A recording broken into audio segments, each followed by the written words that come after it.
The battlefield was a wasteland of shattered metal and smoldering craters. The war between humanity and the Zoreth, a ruthless alien species, had raged for years. Sergeant Marcus Hale crouched behind the remnants of a downed dropship, his pulse rifle humming softly in his hands.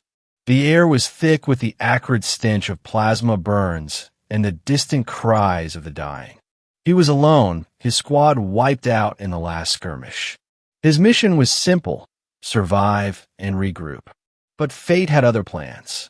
A faint whimper reached his ears, barely audible over the distant thunder of artillery. Marcus froze, his instincts screaming at him to stay hidden. But the sound came again, a desperate, pained cry. Against his better judgment, he crept toward the source, his rifle at the ready. In the shadow of a collapsed alien structure, he found her. She was unlike any Zoreth he had ever seen. Her skin was a deep, iridescent blue, shimmering faintly in the dim light. Her elongated limbs were delicate, almost fragile, and her large, almond-shaped eyes glowed a soft silver. She was heavily pregnant, her swollen abdomen rising and falling with labored breaths. A jagged piece of shrapnel protruded from her side, and her hands clutched at it weakly. Marcus hesitated. This was the enemy. The Zoreth had slaughtered countless humans, showing no mercy. But as he looked into her eyes, he saw no malice, only fear and pain. She was no soldier. She was a victim just like him. Damn it, he muttered under his breath. He slung his rifle over his shoulder and knelt beside her. Her eyes widened in terror, and she tried to scramble away, but her injuries made movement impossible. "Easy," Marcus said, holding up his hands. "I'm not going to hurt you." She stared at him, her silver eyes filled with confusion. He realized she probably didn't understand him.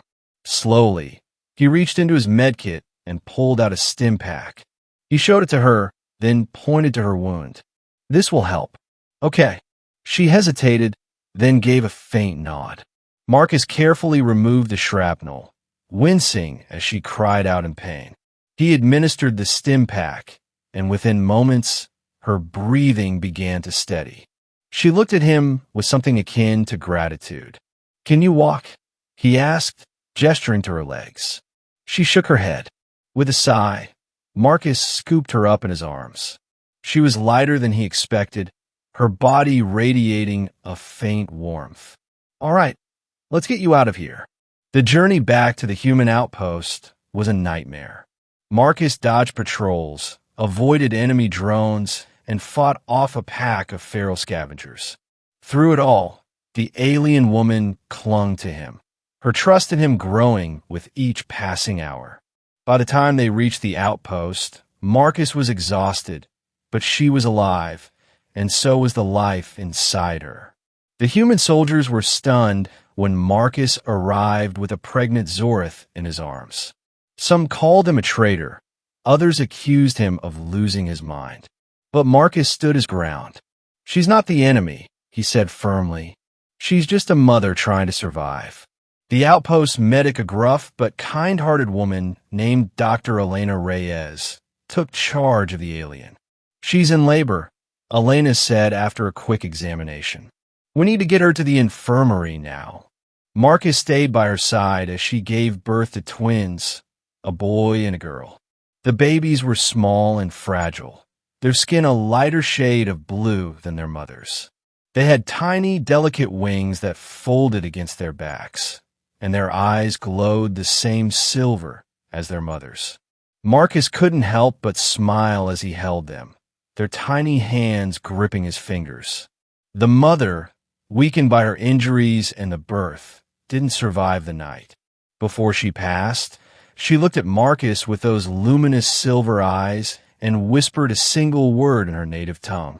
He didn't understand it, but the meaning was clear. She was entrusting her children to him. Marcus named the twins Lyra and Orion. He became their guardian, their protector, and eventually their father. The human outpost became their home, and the soldiers, once suspicious, grew to love the children.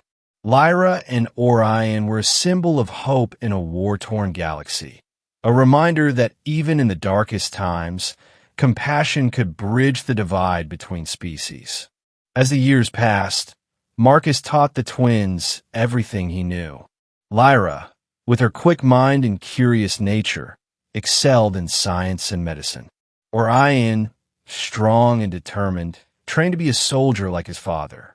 But despite their differences, they shared a bond that was unbreakable. The war with the Zorith eventually ended, not through victory or defeat, but through understanding.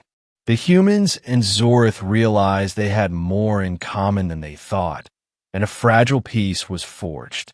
Marcus, now an old man, watched with pride as Lyra and Orion became ambassadors, working to heal the wounds of the past. On his deathbed, surrounded by his children and the people he had come to call family, Marcus smiled. He had started as a soldier, a man of war. But in the end, he had become something far greater, a father, a bridge between worlds, and a beacon of hope. As he closed his eyes for the last time, he heard Lyra and Orion's voices, soft and filled with love. "Thank you, Father," they whispered, "for everything." And in that moment, Marcus knew he had done something truly extraordinary. He had saved not just 2 lives, but an entire future.